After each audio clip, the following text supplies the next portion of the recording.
gorgeous? Does that funk have you feeling stuck? Have you questioning your purpose, or even yet having you asking if your best years are behind you?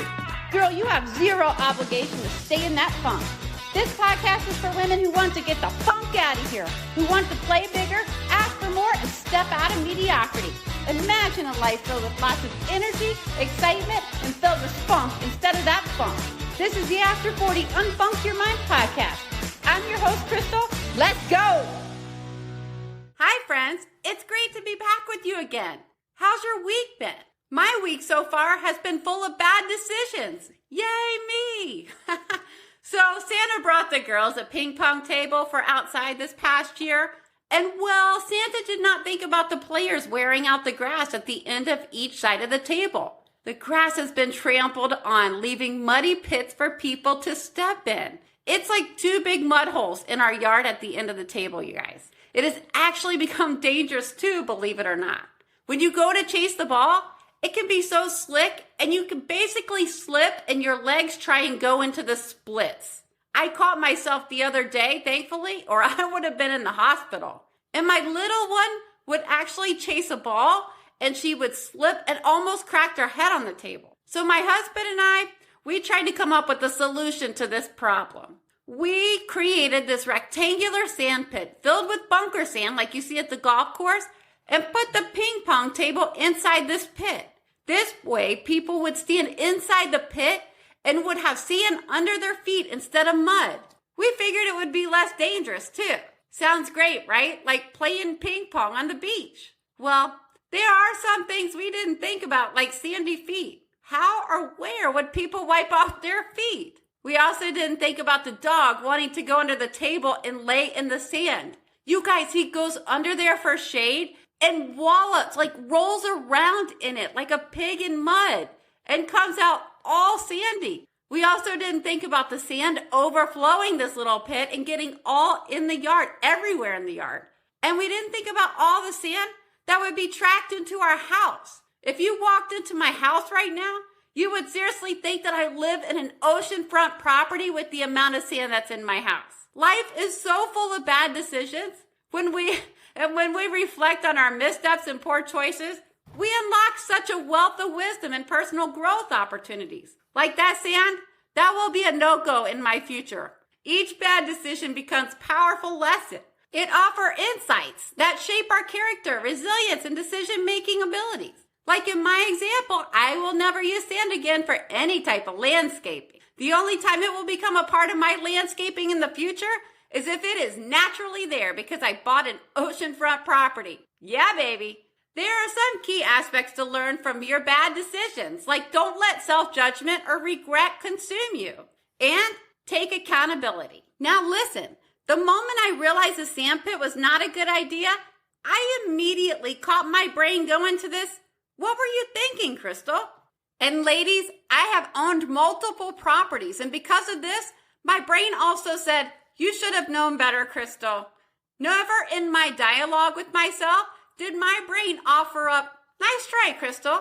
You tried, but it didn't work. I'm proud of you for trying. My brain just wanted to take all that was wrong and make it into this whole big thing. We've all experienced that haunting feeling when a bad decision lingers in our minds, refusing to release its death grip.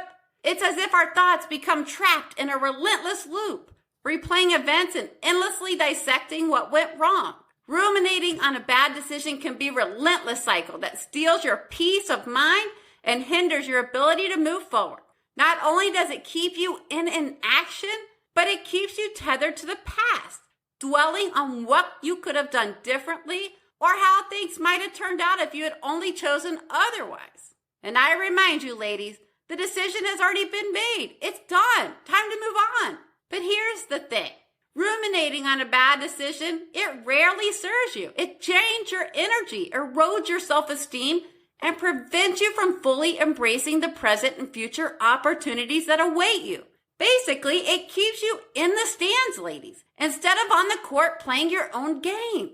Breaking free from the grip of rumination begins with acknowledging that you're human and you make mistakes. So do I. You won't get it right 100% of the time. Shoot, I've gotten it wrong way more times than I've gotten it right, that's for sure. And successful people have repeatedly said they have tried many things, failed many times, and gotten few things right. That you just didn't see how many times they tried and how many times they failed. And it's crucial to remember that one bad decision does not define your self-worth. I love that saying, our past does not define us, it refines us. So instead of thinking about your past as your prison, think of your past and bad decisions as your teacher. What is it trying to teach you, and how can you grow and learn from it? So instead of ruminating, ladies, the bad decision has already been made. Shift your focus towards what you can control, the present moment, and the choices you make moving forward. By channeling your energy into this positive action and learning from your mistakes and bad decisions, you empower yourself to grow and evolve. Cultivating mindfulness is another powerful tool in overcoming ruminating on bad decisions. By staying fully present and aware of your thoughts and emotions, you can catch yourself when you start to spiral into negative rumination. After about 10 seconds of my mindless chatter about the sand, I shut it down. I use the mantra, okay, how can I bounce back from my setback? And here's the first thing you have to do. You have to take accountability. Acknowledge to yourself that you take full and complete ownership of that shit. So that's what I did. I took accountability and told my brain that I was already on the hunt for a new solution. So guess what? Then my brain went to a new solution and stopped dwelling on my bad decision. It gave it something new and constructive to do. So it became occupied, and guess what? It was happy to start working on that thing too. And you know what else? My brain did not immediately find humor in this situation. However, had a friend told me this story about how they built this messy-ass sand pit for their ping pong table, I probably would have laughed until I cried.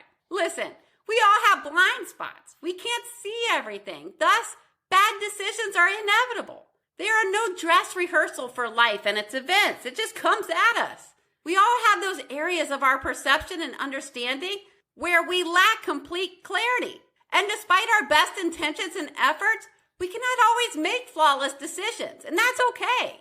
Recognizing and accepting our blind spots, ladies, is a fundamental part of personal growth and self-awareness. It humbles us.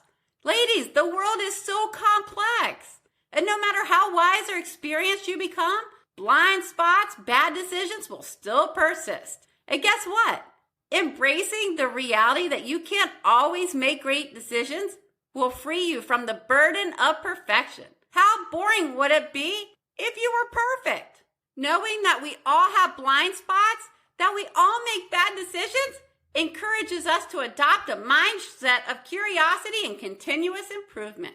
And so rather than dwelling on your past mistakes or berating yourself for your bad decision, channel your energy into learning from those experiences. Every decision, good or bad, offers valuable lessons. And it is through your missteps, the setbacks, that you gain resilience, wisdom, and a deeper understanding of yourself and the world around you.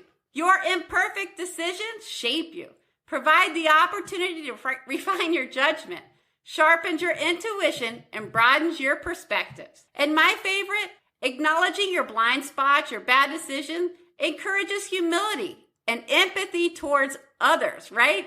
Because when you make bad decisions, you actually have a better approach or a more compassionate and understanding mindset when you're dealing with others. We all jump on and off that bad decision treadmill. So be encouraged that you're not alone. And while you strive to make the best decisions that you can, you must also embrace the reality that perfection is elusive. Instead, focus on making informed choices based on the available information, exercising sound judgment, and being open to feedback and course corrections along the way. We can also share our bad decisions as to help others not make the same decisions. So let us embrace the valuable teachings that stem from our bad decisions. Let us learn, grow, and transform, knowing that each misstep is an opportunity to evolve into the best version of ourselves. I am a firm believer that everything happens for a reason. These setbacks happen for a reason, ladies. That doesn't mean you can't be resilient. Learn to bounce back from your setbacks. Perhaps these string of setbacks will evolve and eventually become your comeback. Your takeaway action this week is write down this mantra in the notes of your phone. Bounce back from this setback. Pull up those notes and use it. the next time you make a bad decision, like putting sand in the ping pong box. Then watch your brain go into solution and solving mode. Okay, friends, it's time. Let's go. And just for legal stuff, this show is meant to serve as education. It is not meant to replace professional services or any type of professional help. Before you go, Superwoman, I'd love it if you took a little action for me. Like subscribe to my podcast and leave a review. Also, share the episode with a friend. And as a thank you, hit up my website to crystalsumner.com, thecrystalsumner.com, to grab free journal prompts. Okay, ladies, now is the time to go unfunk your mind, play bigger, and ask for more. Open the door to possibility and cancel playing small. So get up and go.